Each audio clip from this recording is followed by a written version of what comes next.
تزکیے کا جو ایک بہت اہم جوہر ہے وہ ہے اپنے اوپر نظر رکھنے کی قابلیت کو پیدا کرنا، کہ جب آپ کسی انسان میں کوئی خرابی دیکھیں تو آپ کے دل میں یہ بات پیدا ہو کہ کہیں میں تو ایسا نہیں کرتا۔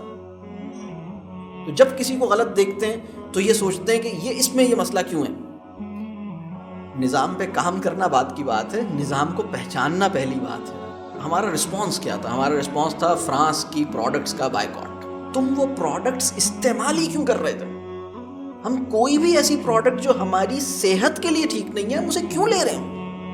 اور رسول اللہ صلی اللہ علیہ وسلم کی عظمت کا معترف کرنے کے لیے تم نے کیا کیا؟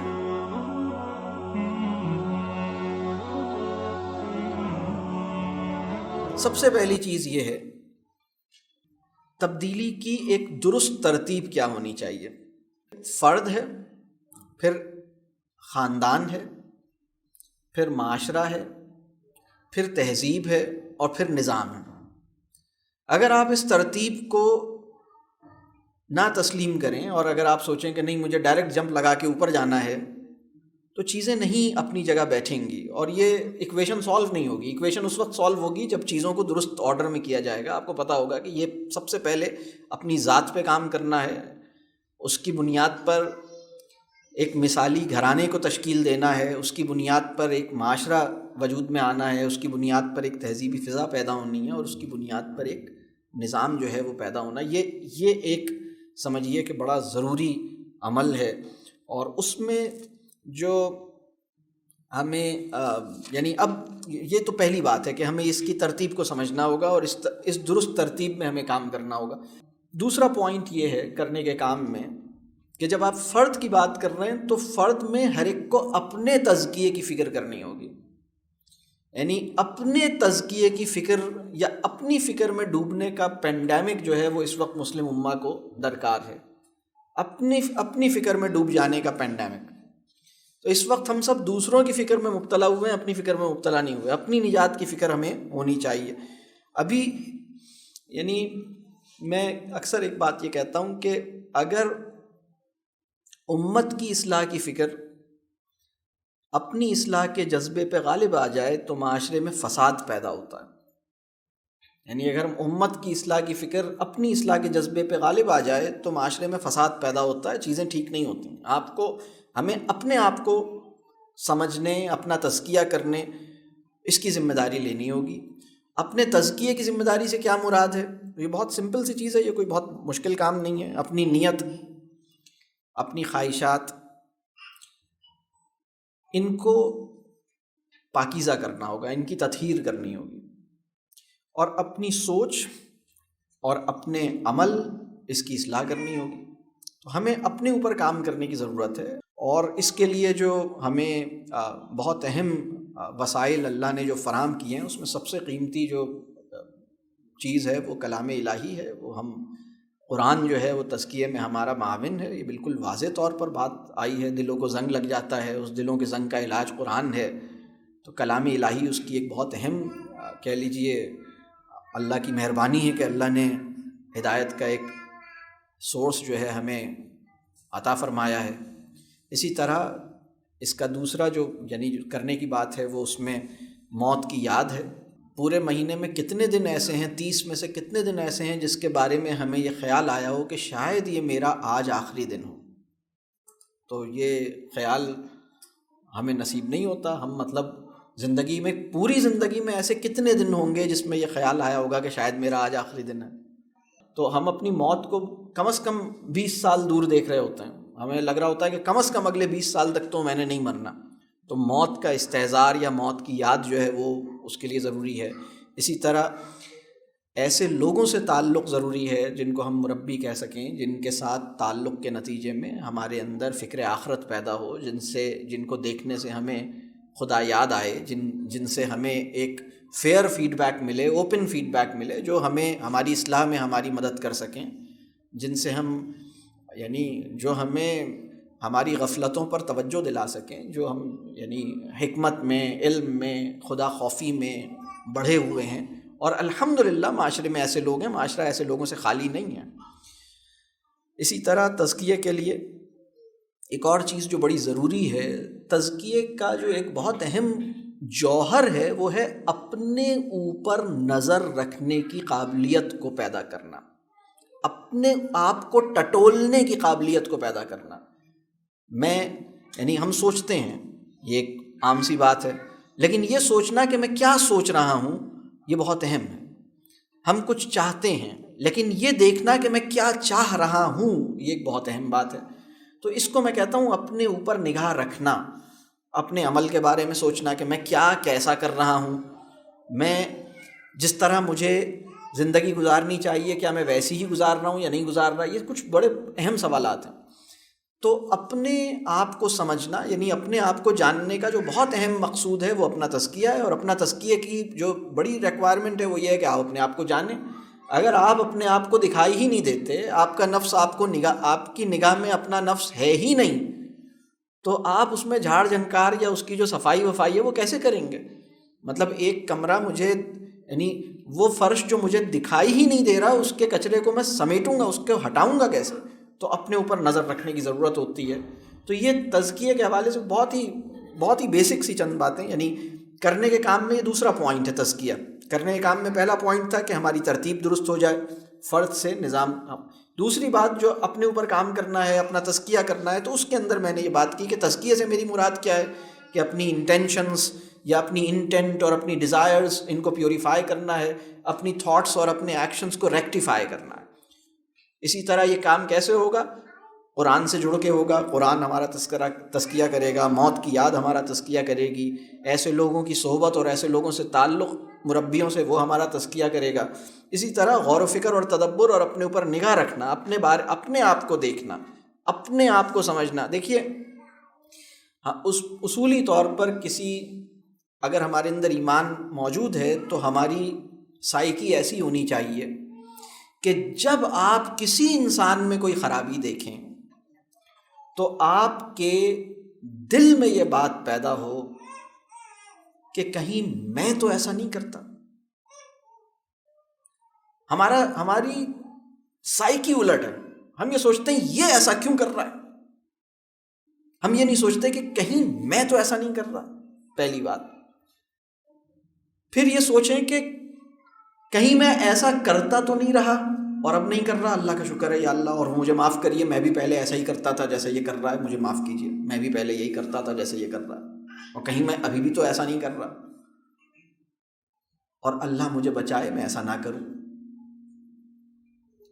اگر آپ کسی کی خرابی دیکھتے ہیں تو وہ ایک موقع ہوتا ہے کہ آپ اپنے بارے میں سوچ سکیں، اس لیے کہ رسول اللہ صلی اللہ علیہ وسلم نے فرمایا تھا کہ مومن کا آئینہ ہوتا ہے۔ آئینے کی تمثیل بڑی غیر معمولی ہے۔ یہ بھی ایک پورا موضوع ہے کہ آئینہ اتنا مسلم معاشرے میں باہمی تعلق کی اس سے خوبصورت تمثیل میں یہ سمجھتا ہوں کہ ممکن ہی نہیں ہو سکتی آئینے سے زیادہ۔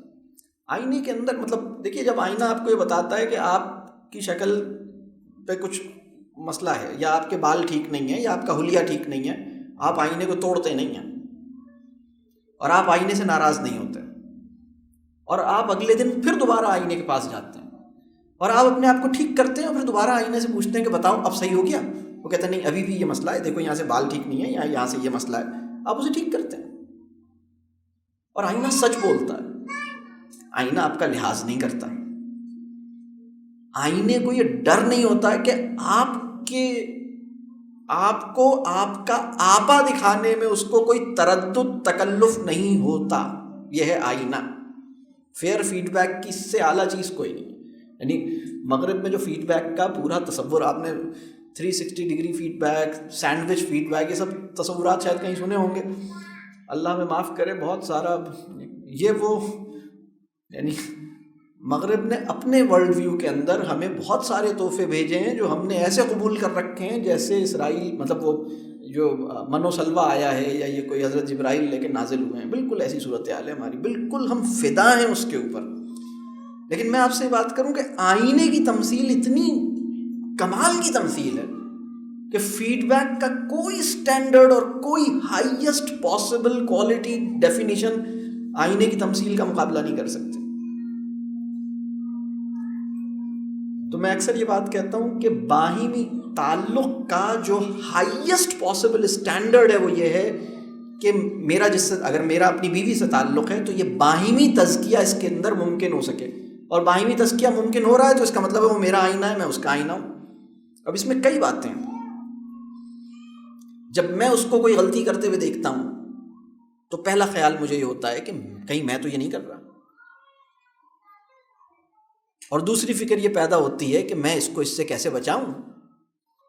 اور میرے تعلق میں حضرت علی کا بڑا خوبصورت, بہت ہی خوبصورت حضرت علی نے ایک موقع پہ فرمایا, تمہارا بدترین دوست وہ ہے جو تمہیں تکلف پہ مجبور کرے. کمال کی بات ہے. مطلب آپ میں سے کسی کا کوئی گہرا دوست ہوگا تو وہ اس بات کی ڈیپتھ میں اترے گا کہ یہ بات کیا ہے. یعنی جس دن دوستوں میں تکلف ہو رہا ہوتا ہے اس دن دوستی ٹوٹی ہوئی ہوتی ہے. جس دن میاں بیوی میں تکلف ہو رہا ہوتا ہے اس دن ایکچوئل, یعنی جس دن ہم فارمل ہوئے ہوتے ہیں اپنی بیوی سے, اپنے شوہر سے, اس کا مطلب ہے کہ مسئلہ چل رہا ہے.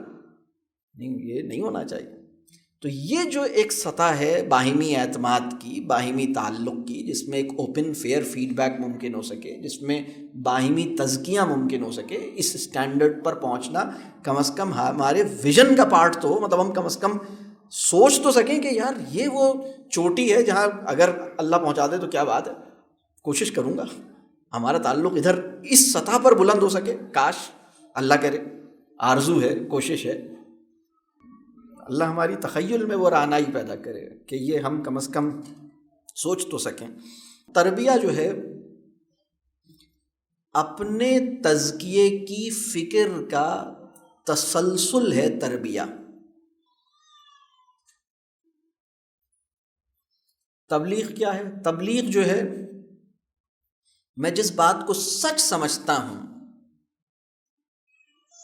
اس پر عمل کرتا ہوں یا نہیں کرتا, اس پہ میں گواہ جمع کرتا رہوں, یہ ہے تبلیغ.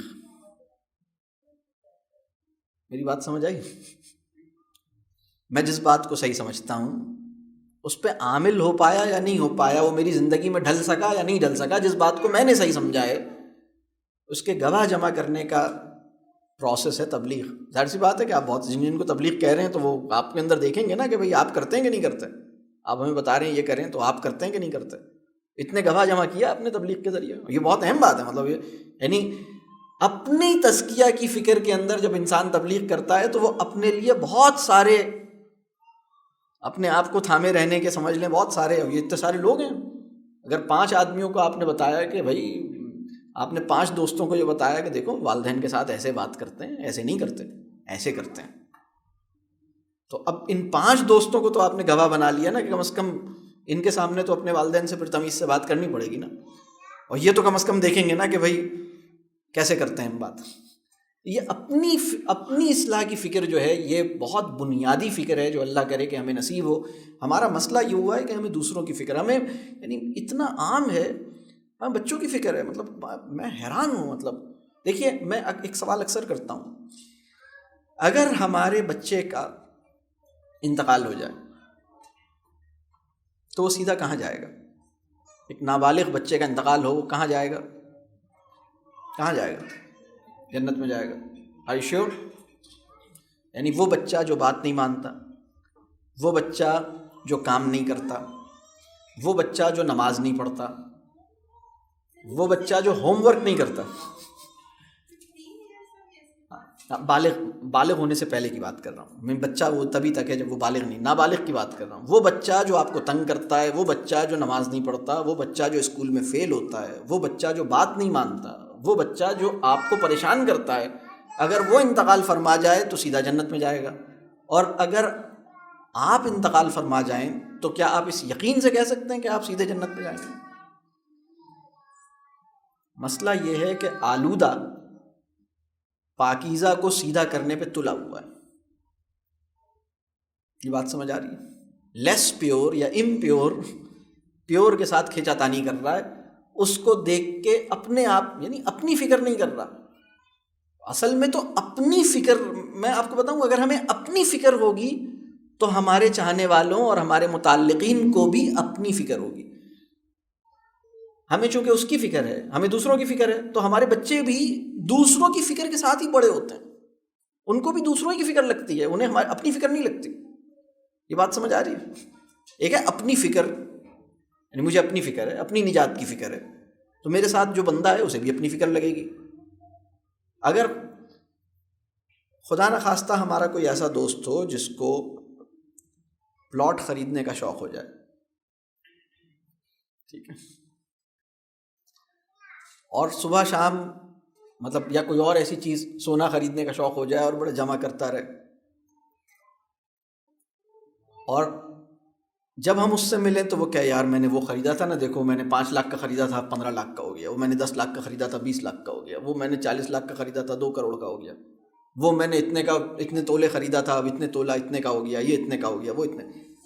تو جب آپ اس کے پاس سے اٹھیں گے تو آپ کو ایک پریشانی ہوگی، آپ کہیں گے یار کاش میں بھی خرید لیتا، میری مت ماری گئی تھی، میں نے کیوں نہیں خریدا، میں کیوں پیچھے رہ گیا. تو یہ جو مسئلہ ہے نا، دیکھیے وہ آپ کو تبلیغ نہیں کر رہا، وہ آپ کو یہ نہیں کہہ رہا کہ آپ نے خریدنا ہے، وہ آپ کو سمجھا نہیں رہا، وہ تو اپنی کیفیت بتا رہا ہے. کیفیت سے کیفیت لگتی ہے، حال سے حال لگتا ہے، قال سے قال لگتا ہے.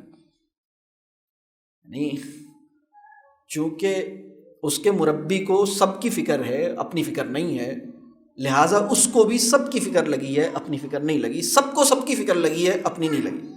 سب کو سب کی فکر پھیل گئی ہے. تو جب کسی کو غلط دیکھتے ہیں تو یہ سوچتے ہیں کہ اس میں یہ مسئلہ کیوں ہے، وہ یہ نہیں سوچتے کہ یہ مسئلہ تو میرے اندر بھی ہے. یعنی میں اکثر کہتا ہوں کہ بہت سے لوگ سامنے والے کی اس ادا سے پریشان ہیں جس میں وہ خود بھی مبتلا ہیں. بہت سے لوگ دوسرے کی اس عادت یا اس رویے سے پریشان ہیں جس میں وہ خود بھی مبتلا ہیں، لیکن انہیں یہ نہیں پتا کہ وہ بھائی تم خود بھی تو کر رہے ہو، یہ اس کا احساس نہیں. اپنے اوپر نگاہ رکھنا یہ ایک بہت بڑا کام ہے، اور یہ سالڈ کنٹریبیوشن ہے امت کے کاز میں. یعنی اگر کوئی یہ سمجھتا ہے کہ مجھے اپنی اصلاح ذات کی جو فکر ہوئی ہے تو پھر اصلاح معاشرے کی، بھائی یہ اصلاح ذات کی فکر کا تسلسل ہی ہے. جیسے اگر آپ کو پلاٹ کی فکر ہو گئی، سونے کی فکر ہو گئی، مال کی فکر ہو گئی، تو وہ آپ کو یہ فکر ہو گئی تو یہ فکر لگ جائے گی. آپ کو دوسرے کی فکر ہو گئی، دوسرے کی فکر لگ جائے گی. آپ کو اپنی فکر ہو گئی تو اپنی فکر میں ڈوب جانے کا پینڈیمک ہے جو اس وقت امت مسلمہ کو درکار ہے. یعنی انسان اپنی فکر میں ڈوبے اور انشاءاللہ یہ چھوت کی طرح کنٹیجیس وہ انشاءاللہ لگے گا، اللہ نے چاہا تو لگے گا. یعنی میں اس کی ایک اور مثال دیتا ہوں. میں کہتا ہوں کہ دیکھیے اگر مجھے نزلہ ہے اور آپ پورا، ویسے نہیں ہے آپ پریشان نہیں ہوں، یہ آج کل یہ نزلے کی بات میں نے کر دی تو آپ کہیں گے نزلے کی کیوں نہیں ہے لیکن بالفرض مجھے نزلہ ہے اور آپ پورا دن میرے ساتھ گزاریں، پورا دن آپ میرے ساتھ رہیں یا 2 دن آپ میرے ساتھ رہیں اور مجھے بہت نزلہ ہے، تو کیا امکان ہے آپ کو نزلہ لگ جائے گا. تو صاحب نزلہ سے نزلہ لگتا ہے. جس طرح صاحب نزلہ سے نزلہ لگتا ہے اسی طرح صاحب تقویٰ سے تقویٰ لگتا ہے. ٹھیک ہے، لیکن تقویٰ کے اوپر خطیب تقویٰ سے خطاب تقویٰ کی صلاحیت پیدا ہوتی ہے، تقویٰ پیدا نہیں ہوتا. تقوی پر 20 نمبر کے مضمون لکھنے کی قابلیت پیدا ہوتی ہے، تقویٰ پیدا نہیں ہوتا. تقویٰ پہ تقریر کرنے کی صلاحیت پیدا ہوتی ہے، تقویٰ پیدا نہیں ہوتا. تو مسلم امہ کا جو گولڈن ایرا ہے اس میں تبلیغ قول سے نہیں ہوئی ہے، حال سے ہوئی ہے. وہ کمیونیکیشن اسکلز کے کارنامے نہیں تھے کہ یہاں سے وہاں تک پھیل چکے تھے. وہ بات یہ نہیں تھی کہ وہ دین کو اورل کمیونیکیشن کیسی کرتے تھے، بات یہ تھی کہ وہ دین کو ریڈیٹ کرتے تھے. یعنی ان میں سے منعکس ہوتا تھا، وہ اسپرٹ منعکس ہوتی تھی. اللہ میرے اور آپ کے اندر، اللہ کرے کہ ہمارے اندر وہ اللہ بیدار کرے، وہ پیدا کرے اور ہمیں معاف کرے ہماری غفلتوں پر.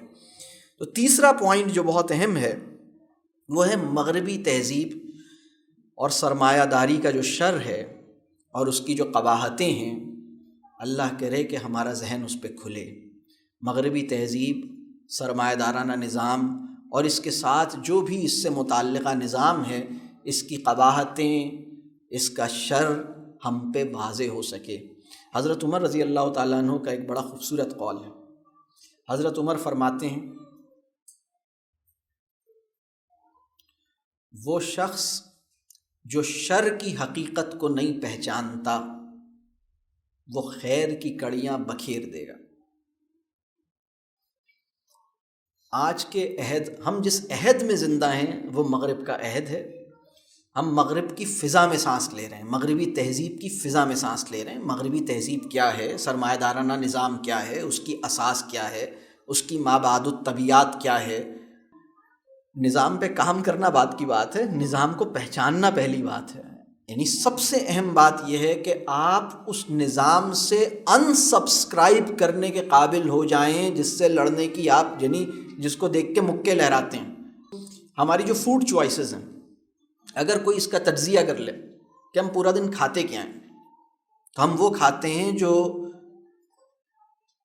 سرمایہ دارانہ نظام نے یا مغربی تہذیب نے ہمارے لیے طے کیا ہے کہ ہم کھائیں، اور ہم اس طرح کھاتے ہیں جیسے کہ اس نے کہا ہے کہ ہم کھائیں، اور ہم اتنی دفعہ کھاتے ہیں جتنی دفعہ اس نے چاہا ہے کہ ہم کھائیں، اور ہم وہ کھاتے ہیں جو وہ چاہتی ہے کہ ہم کھائیں. میں آپ کو بالکل صحیح بتا رہا ہوں. یعنی وہ نعمت جو اللہ نے پیدا کی تھی وہ تو ہم نہیں کھاتے. اس کو فیکٹری میں لے جا کے اس نعمت کی آبرو ریزی کی گئی، اور پھر اس سے جو ڈبے میں مقید کر کے ہمارے گھر تک پہنچایا گیا وہ ہم نے ایسے قبول کیا کہ جیسے یہی ایک نعمت تھی. مطلب یہ بالکل عجیب بات ہے. ہماری فوڈ چوائسیز، جو ہم پروسیسڈ فوڈ کھاتے ہیں، ہماری فوڈ چوائسیز ٹھیک ٹھاک مسئلہ ہے. ہمارا ایجوکیشن سسٹم، ہمیں اس کا اندازہ نہیں ہے. ہمارا اکنامک سسٹم، ہمارا کہہ لیجئے ہمارا نظام علاج معالجہ اس کے مسائل ہیں، ہماری خوراک کے معاملات اس کے مسائل ہیں. ہم کسی بھی حوالے سے، مطلب ہم یعنی ابھی پچھلے دنوں، بلکہ ہر کچھ عرصے بعد اب تو یہ بدتمیزی مغربی اقوام میں ہو رہی ہے نا، کہ کبھی ڈنمارک میں کوئی بدتمیزی کرتا ہے رسول اللہ صلی اللہ علیہ وسلم کی شان میں، کبھی کہیں اور کوئی بدتمیزی کرتا ہے. میں اکثر سوچتا ہوں اگر رسول اللہ صلی اللہ علیہ وآلہ وسلم حیات ہوتے اور ہمارے رد عمل کا مشاہدہ کرتے تو کیا فرماتے. یعنی ہمارا رسپانس کیا تھا؟ ہمارا رسپانس تھا فرانس کی پروڈکٹس کا بائیکاٹ. یہ رسپانس تھا ہمارا. رسول اللہ صلی اللہ علیہ وسلم ہم سے سوال کیا کرتے ہیں؟ میں نے اس کو سوچا اور میں اس نتیجے میں پہنچا کہ رسول اللہ صلی اللہ علیہ وسلم ہم سے 2 سوالات کرتے. پہلا سوال وہ ہم سے یہ پوچھتے، یہ بتاؤ تم وہ پروڈکٹس استعمال ہی کیوں کر رہے تھے؟ تمہاری ضرورت تھی کیا وہ؟ تم ان پروڈکٹس کے اسیر کیوں تھے؟ کیونکہ یہ جو مسئلہ ہے نا فرانس کی پروڈکٹس کا بائیکاٹ، تو اصل میں مسئلہ یہ ہے کہ آپ ہو سکتا ہے فرانس کا پروڈکٹ چھوڑ کے اب جرمنی کی پروڈکٹ پہ شفٹ ہو جائیں گے، پھر جرمنی بدتمیزی کرے گا تو پھر آپ ڈنمارک کی پروڈکٹ پہ آ جائیں گے، پھر ڈنمارک بدتمیزی کرے گا تو پھر آپ ہالینڈ کی پروڈکٹ پہ آ جائیں گے، ہالینڈ بدتمیزی کرے گا تو آسٹریلیا کی پروڈکٹ یوز کریں گے. لیکن کچھ پروڈکٹس ہیں جن کی اسیری ہے. میری بات سمجھ رہے ہیں؟ یہ ایک بہت بڑا مسئلہ ہے. دوسرا جو سوال مجھے لگتا ہے کہ وہ ہمیں ہمارا یعنی اگر رسول اللہ صلی اللہ علیہ وسلم حیات ہوتے اور یہ سارا معاملہ ہوتا اور ہماری یہ احتجاج جس طرح ہم کر رہے ہیں کہ پروڈکٹس کا بائیکاٹ، مطلب ہم ان پروڈکٹس کے عادی ہوئے کیوں ہیں؟ ہم کوئی بھی ایسی پروڈکٹ جو ہماری صحت کے لیے ٹھیک نہیں ہے ہم اسے کیوں لے رہے ہیں؟ ہم یہ سوچ کیوں نہیں رہے؟ ہم نیچرل یعنی جو فطری چیزیں ہیں ہم ان کی طرف واپس کیوں نہیں لوٹتے؟ ہم اتنی عادی کیوں ہو گئے ان چیزوں کی، ان ایسی چیزوں کی ہمیں عادت کیوں ہو گئی؟ یہ ایک سوال ہے. دوسرا سوال یہ ہے کہ ان لوگوں کو تم نے میری عظمت کا قائل کرنے کی کوشش کیوں نہیں کی؟ یعنی تمہاری ذمہ داری یہ تھی کہ ان کو میری عظمت کا معترف کرو. میری بات سمجھ آ رہی ہے؟ یعنی رسول اللہ صلی اللہ علیہ وسلم کی عظمت کا قائل اور رسول اللہ صلی اللہ علیہ وسلم کی عظمت کا معترف کرنے کے لیے تم نے کیا کیا؟ کیونکہ انہیں تو پتہ ہی نہیں، میری عظمت کو پہچانتے نہیں ہیں، رسول اللہ صلی اللہ علیہ وسلم کی عظمت سے واقف نہیں ہے، رسول اللہ صلی اللہ علیہ وسلم کے مقام سے واقف نہیں ہے، ان کے پیغام سے واقف نہیں ہے. تو تم نے عمل سے بھی میرے پیغام کا انکار کیا اور تم نے زبان سے بھی ان کو میرا پیغام نہیں پہنچایا. تم نے کیا؟ تم نے میرا کوئی تعارف ان کو کیوں نہیں کرایا؟ میرا ایسا تعارف ان تک کیوں نہیں پہنچایا تاکہ یہ عمل ٹھیک ہوتا؟ ان میں سے ایک بڑی تعداد مجھے پہچان جاتی، پھر صحیح ہو جاتی. ہاں ایک چھوٹی تعداد ہوتی جو نہیں مانتی تو ٹھیک ہے، وہ معاملہ الگ تھا. یہ کام تو نہیں ہوا. یہ ایک بہت اہم سوال ہے جو ہم سے کیا جائے گا. اللہ ہمیں معاف کرے اس سوال پر. میں یہ سمجھتا ہوں کہ یعنی اب بہت اہم بات ہے کہ ہم انسبسکرائب کریں. یہ ورڈ جو ہے نا انسبسکرائب سمجھتے ہیں؟ یعنی ہم یہ دیکھیں کہ ہم کس کس چیز سے اپنے آپ کو انسبسکرائب کر سکتے ہیں. اس وقت صورتحال یہ ہے کہ یعنی میں آپ کو بتاؤں اسلامی تہذیب میں یہ پہلی دفعہ ہونے جا رہا ہے کہ مجاہد اسلام جس سے لڑنے نکلا ہے اسی کے گھر سے بننے والی درد سر کی دوا کا محتاج ہے. بات سمجھ آ رہی ہے؟ یعنی اگر مغرب یہ بائیکاٹ کر لے کہ ہم تمہیں شوگر کے مرض کی دوا نہیں بیچیں گے تو ہم گھٹنے ٹیک دیں گے. اگر مغرب یہ طے کر لے کہ ہم تمہیں سر درد کی دوا نہیں بیچیں گے، تمہیں پین کلر نہیں بیچیں گے تو ہم سسکیاں لینا شروع کر دیں گے. یہ بات سمجھ آ رہی ہے؟ یہ مغربی تہذیب میں یہ اسلامی تہذیب میں پہلی دفعہ ہونے جا رہا ہے. یہ ہماری سطح ہے. یہ بات سمجھ آ رہی ہے؟ یہ ہماری بالکل ایسی سطح ہے ہماری. لیکن ہم یہ دیکھیے، میں آپ کو بتاؤں، اگر ہمیں یہ سمجھ میں نہیں آیا، اگر اس کا سٹارٹنگ پوائنٹ کیا ہے؟ اس کا سٹارٹنگ پوائنٹ ایک بہت بنیادی کانورسیشن ہے جس کو میں کہتا ہوں تمیز خواہش و ضرورت. تمیز خواہش و ضرورت. ڈسکریمنیٹ کریں میری نیڈ کیا ہے اور میری وانٹ کیا ہے. کیا ایئر کنڈیشن میری نیڈ ہے یا میری وانٹ ہے؟ میری کیا چیز میری نیڈ ہے اور کیا چیز میری وانٹ ہے؟ ہم اس کو سمجھ ہی نہیں پائیں. اور ہم یعنی اللہ کرے کہ ہم اپنی خواہشات کا جائزہ لے سکیں اور ہم یہ دیکھ سکیں کہ میری وہ خواہشات جو واقعی معقول ہیں، جن کا کوئی سینس بنتا ہے، جن سے واقعتاً کوئی معنویت ہے ان کی، ہم ان کو اختیار کریں، ان کو لیں. لیکن وہ خواہشات جو مجھے میں اپنی خواہشات کا اسیر ہو چکا ہوں، تو مجھے اپنی خواہشات، یہ کام آسان نہیں ہے. یہ تو وہ کام کرے گا نا جو اپنے بارے میں سوچے گا. جو اپنے بارے میں سوچے گا ہی نہیں، اسے تو پتہ ہی نہیں میری خواہشات کیا ہیں. اقبال کا ایک اور شعر بڑا خوبصورت، تیری دعا ہے کہ ہو تیری آرزو پوری، میری دعا ہے کہ تیری آرزو بدل جائے. بڑی اہم بات ہے. اللہ کرے کہ ایسا ہو. تو اس کو میں سمجھتا ہوں کہ ہمیں ابھی بہرحال یہ بھی ایک پورا موضوع ہے. میں نے میری جو ایک کتاب ہے اس کو اگر آپ مطالعہ کریں تو اس میں آپ کو اس کی کچھ تفصیل ملے گی انشاءاللہ. اگلا پوائنٹ جو چوتھا پوائنٹ ہے وہ یہ ہے کہ مربی ڈھونڈنا بھی ہے، مربی سے جڑنا بھی ہے، مربی سے اپنے خاندان کو جوڑنا بھی ہے، اور اللہ کی توفیق اور اللہ کے فضل سے اپنے اندر بھی مربیانہ صفات بیدار کرنی ہے، کم از کم ان لوگوں کے لیے جو آپ کی رعیت میں داخل ہیں. آپ چاہے آپ مربی ہم انگریزی میں کہتے ہیں مینٹور. دین کا کام کرنے کے لیے اداروں کی ضرورت نہیں ہے، دین کا کام کرنے کے لیے مربیوں کی ضرورت ہے. مربی چاہیے. بلکہ میں اس کے بارے میں تو یہ کہتا ہوں کہ تعلق مربی کو ہم تعلیم کہتے ہیں اور جائے مربی کو ہم مکتب کہتے ہیں. یعنی مربی اتنا اہم ہے، اور مربی کے ساتھ مکالمہ، مربی کے ساتھ تعلق. اصل میں دیکھیں، میں آپ کو ایک بہت اہم بات بتاؤں. ایک دفعہ میرے پاس ایک صاحب آئے، انہوں نے کہا کہ سر ہمارے اسکول میں، اسلامک اسکول ہے ہمارے اسکول میں، ہم بچوں کو گریٹیٹیوڈ کے اوپر، تھینک فلنس کے اوپر ہم ایک ویک منا رہے ہیں یا منتھ منا رہے ہیں. اچھا، یہ ساری چیزیں ہمیں سکھائی کس نے؟ مطلب کیا حضرت ابوبکر سے کوئی منسوب ہے کہ وہ ایک مہینہ منا رہے تھے شکر کا، تو پھر وہ حضرت عمر نے کہا کہ نہیں اب اس کے بعد صبر کا مہینہ منا رہے ہیں؟ یہ ہم نے حرکتیں سیکھی کہاں سے؟ مطلب اگر ہم دیکھیں ہم نے سیکھا کہاں سے؟ بالکل ایسی بات ہے کہ ایک رقاصہ احرام کی حالت میں بھی رقص سے باز نہ آئے. بالکل عجیب، یا کوئی بالکل عجیب سی چیز ہے جو ہم نے اختیار کی، بالکل عجیب سی چیز ہے. تو خیر انہوں نے کہا کہ ہم یہ گریٹیٹیوڈ اور تھینک فلنس کا ایک ہفتہ یا مہینہ منائیں گے، تو آپ مجھے بتائیے. میں نے کہا بھائی خدا کے لیے مجھ سے میں معذرت چاہتا ہوں. انہوں نے پھر مجھے اصرار کیا، آپ ہمیں بتائیں ہم بچوں کو کیا بات کریں، کیا کریں، کیا ایکٹیویٹی کروائیں، کیا ہمیں یہ کرنا ہے وہ کرنا ہے. دیکھیے پھر میں نے جب مجھے مجبور کیا تو مجھے بولنا پڑا. تو میں نے ان سے عرض کیا دیکھیں آپ کے بچے کی ضرورت یہ ہے کہ وہ کسی شاکر سے تعلق میں آ جائے، کسی شاکر سے مکالمہ کرے، کسی شاکر سے بات کرے، کسی شاکر کو دیکھے. اور شاکر کسے کہتے ہیں؟ جو دیکھنے میں خوش نظر آئے،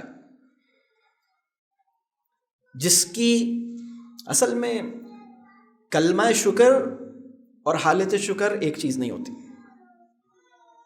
ہم نے بچوں کو الحمدللہ کہنا سکھایا ہے اور ہم سمجھتے ہیں ہم نے شکر سکھایا. چلو بیٹا اللہ کا شکر کرو، شکر کرو، کرو شکر، بولو الحمدللہ. ہم نے شکر کی معنویت کو یعنی خاک میں ملانے کے لیے کوئی کسر نہیں چھوڑی.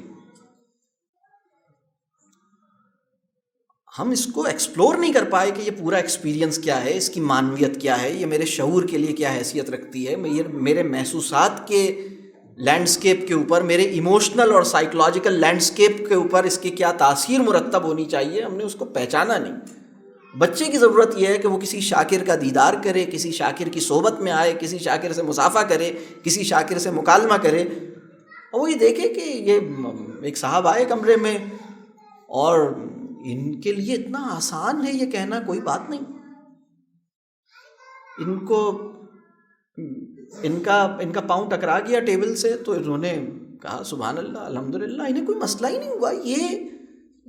یہ کسی بات پہ نہ ناراض ہوئے، نہ پریشان ہوئے، نہ شاکی ہوئے، بڑے خوش ہیں، بڑے ریلیکس ہیں.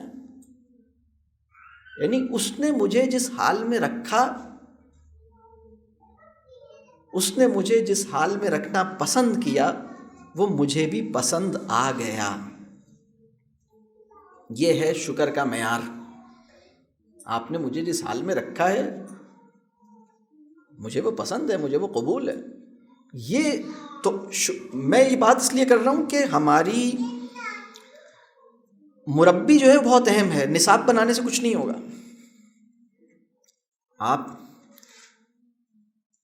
آپ دیکھتے ہیں، ایک بڑی عجیب سی بات آپ سے عرض کروں کہ رسول اللہ صلی اللہ علیہ وسلم کے عہد میں آپ یہ دیکھتے ہیں کہ غیر مسلموں میں یا کفار میں ایک بات مشہور تھی قرآن کے حوالے سے. وہ یہ کہتے تھے کہ دیکھو اگر تم ان کے پاس جاؤ اور یہ قرآن پڑھ رہے ہیں نا تو اپنی کانوں میں انگلیاں ٹھوس لیں، اس لیے کہ یہ بڑی عجیب چیز ہوتی ہے. تم اگر تمہارے کان میں پڑ گیا نا، کان میں پڑ گیا تو پھر تم نہیں بچ سکتے.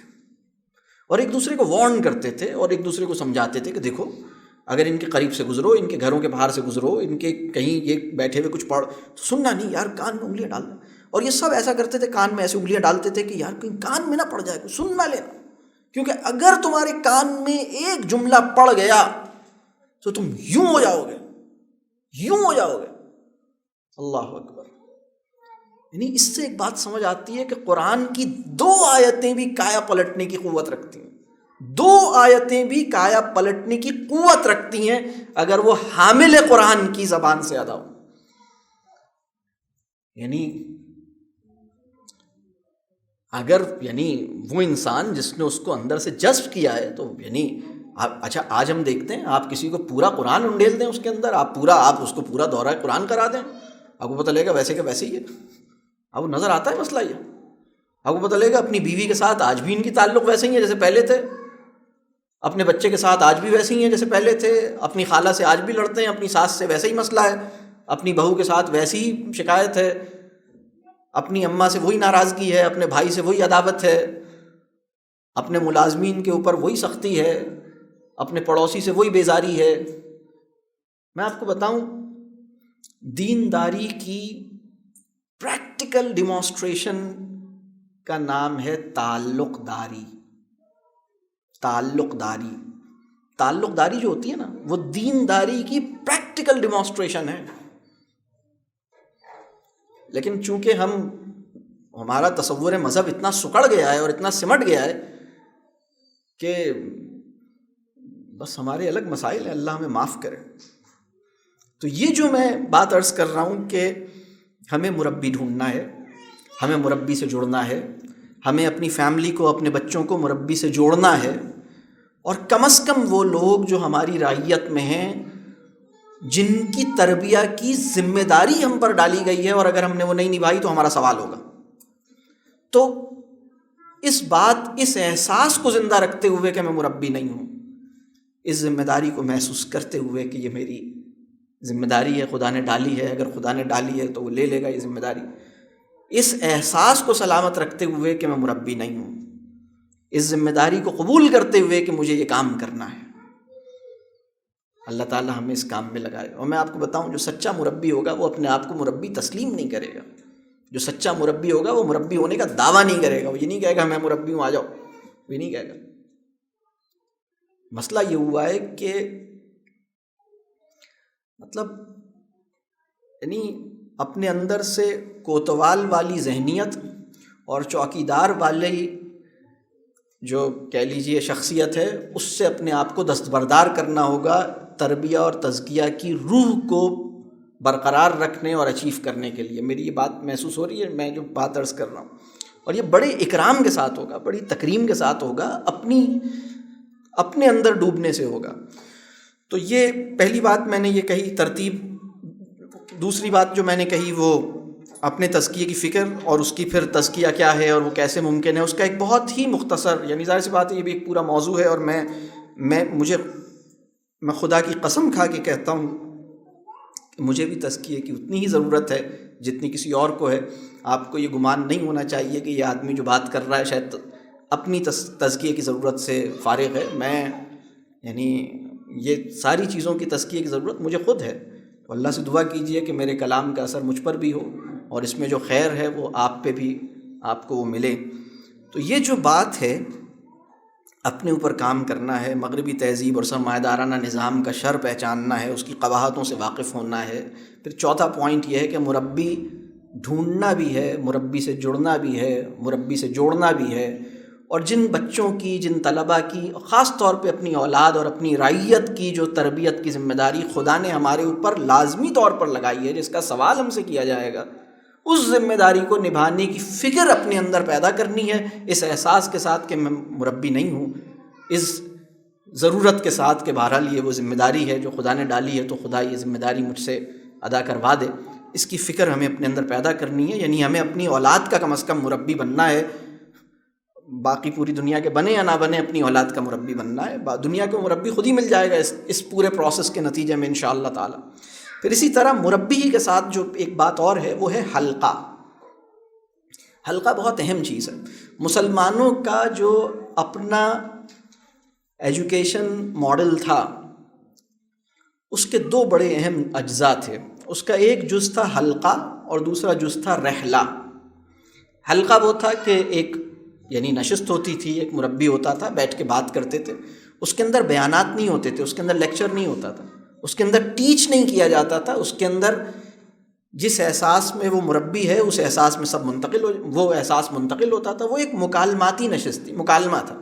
دیکھیے ہم جسے احادیث کے ذخیرے، یعنی دین کا ایک بہت بڑا ماخذ احادیث ہیں، ہم جس ٹریجر کو احادیث کے عنوان سے جانتے ہیں، اگر ہم اس کی بناوٹ اور نوعیت اور اس کے پورے یعنی اس کے پورے کانٹیکسٹ کے اوپر غور کریں تو ہمیں پتہ لگے گا وہ مکالمات ہیں، وہ مکالمہ ہے۔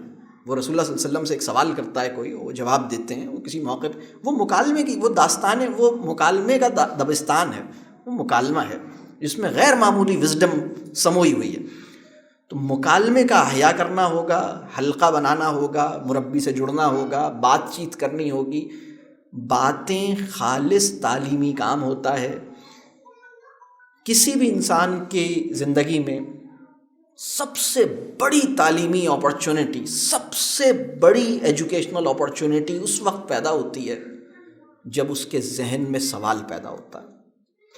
کسی بھی انسان کی زندگی میں سب سے بڑی ایجوکیشنل اپرچونٹی اس وقت پیدا ہوتی ہے جب اس کے ذہن میں سوال پیدا ہوتا ہے۔ اس سوال کو اللہ کا رزق سمجھ کے چنیں۔ آپ کے ذہن میں سوال پیدا ہوا ہے، اللہ کی توفیق سے ہوا ہے۔ سوال کو رزق یعنی اس بات یعنی کیا ہوتا ہے اگر ذہن میں سوال نہ پیدا ہوتا ہے تو اللہ کی توفیق سے سوال آیا ہے، سبحان اللہ۔ سوال اللہ کا رزق ہے جو اللہ نے آپ کو خصوصی طور پر عطا کیا ہے، سوال کو کریں۔ حلقہ بہت اہم ہے. حلقے اب یہ اس کی اپنی تفصیلات ہیں جس میں نہیں جا سکتا ابھی اس وقت کہ یعنی یہ ہمارا ایک بہت طویل پورا ایک مکمل موضوع ہے. میں تو اس کی صرف ایک بہت ہی اختصار کے ساتھ، تو مربی ہے، مربی کا حلقہ ہے، حلقے میں مکالمہ ہے، مکالمے میں سوال ہے، اور کبھی وہ سوال کرے گا آپ اور کبھی آپ سوال کریں گے، اور یہ اس طرح بات چیت ہوگی. اب اسی کے ساتھ جو اگلا پوائنٹ ہے، جو میرا آخری پوائنٹ ہے، جو ان سب کا پری ریکوزٹ ہے، اور وہ ہے تعلق. حسن تعلق کی بنیاد پر دو مراکز ہیں دین کے، دین کا جو پہلا مرکز ہے اس کا نام ہے گھر، اور دین کا جو دوسرا مرکز ہے اس کا نام ہے مسجد. اور ان دونوں میں حسن تعلق کی روایت کو زندہ کرنا ہے. یعنی حسن تعلق کی روایت اگر ہوگی تو مکالمہ ممکن ہوگا. تو یہ جو میرا 5واں پوائنٹ ہے، تربیہ کے جو اوریجنل سینٹرز تھے، جو تربیہ کے فطری مراکز ہیں، جو تربیہ کے اوریجنل سینٹرز ہیں، جن کو ہم گھر اور مسجد کہتے ہیں، ان کو فعال بنانا ہے، ان کو ٹھیک کرنا ہے. اور وہ کیسے ہوگا؟ وہ حسن تعلق سے ہوگا.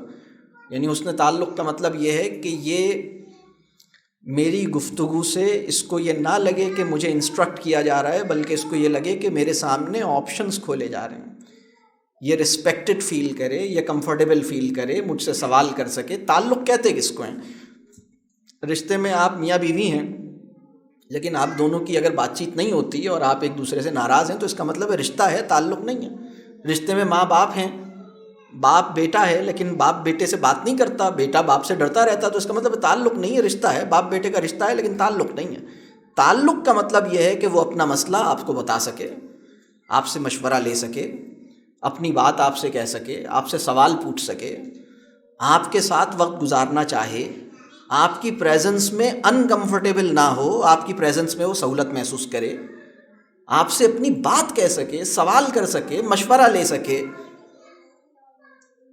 تو یہ اگر صورت ہے تو اس کا مطلب ہے تعلق ہے. اور جب تک یہ تعلق کا ریوائول آف دین کے لیے ضروری ہے، بلکہ اگر میں یہ کہوں، اگر میں اس ساری بات کا خلاصہ یہ کہوں کہ دین کے احیاء کی بہت بڑی ضرورت جو ہے وہ مکالمے کے احیاء سے جڑی ہوئی ہے. مکالمے کے احیاء کی بہت بڑی ضرورت تعلق کے احیاء سے جڑی ہوئی ہے، اور تعلق کے احیاء کی بہت بڑی ضرورت اپنی ذات کی اصلاح سے جڑی ہوئی ہے، اور اپنی ذات کی اصلاح کی بہت بڑی ضرورت فکر جواب دہی کے احیاء سے جڑی ہوئی ہے. فکر جواب دہی کے احیاء کی جو ضرورت ہے وہ ہمارے ایمان کو ٹھیک ہونے سے جڑی ہوئی ہے. تو یہ اللہ کرے کہ یہ ترتیب ہماری ٹھیک ہو اور ہم اس کو اسٹیبلش کر سکیں. ہمارے گھر واقعی ہماری یعنی بیوی شوہر کے لیے، شوہر بیوی کے لیے، اولاد والدین کے لیے، اور والدین اولاد کے لیے آنکھوں کی ٹھنڈک بن سکیں.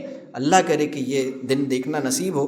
اور ہمارا تعلق، کیونکہ یہ بڑا اہم ہے، مطلب یہاں اور یہیں پھر وہ حلقے، جو میں حلقے کی بات کر رہا ہوں، گھر میں حلقہ آپ کا ہوگا، مسجد میں حلقہ آپ کا ہوگا، آپ بیٹھ کے بات کریں گے، ایک دوسرے سے بات ہوگی، سوال ہوگا، مکالمہ ہوگا. یہ بڑی اہم چیز ہے، اور اچھے لوگ ہوں گے.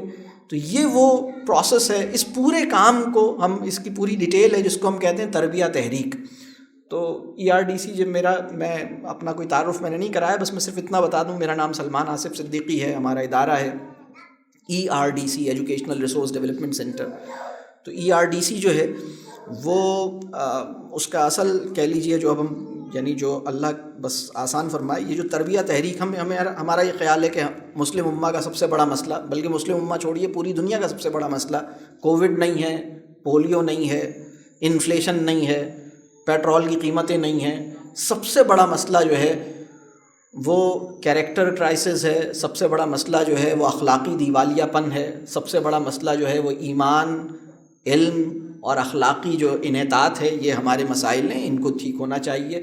اور انہی کو ٹھیک ہونے کی جو کوشش ہے، انہی کو ٹھیک ہونے کے لیے جو سب سے اہم فورس ہے وہ یہ ہے کہ ہر انسان اپنی ذمہ داری قبول کرے اور اپنے دائرۂ کام میں، جو اس کا دائرہ ہے، اس میں وہ کام کرے.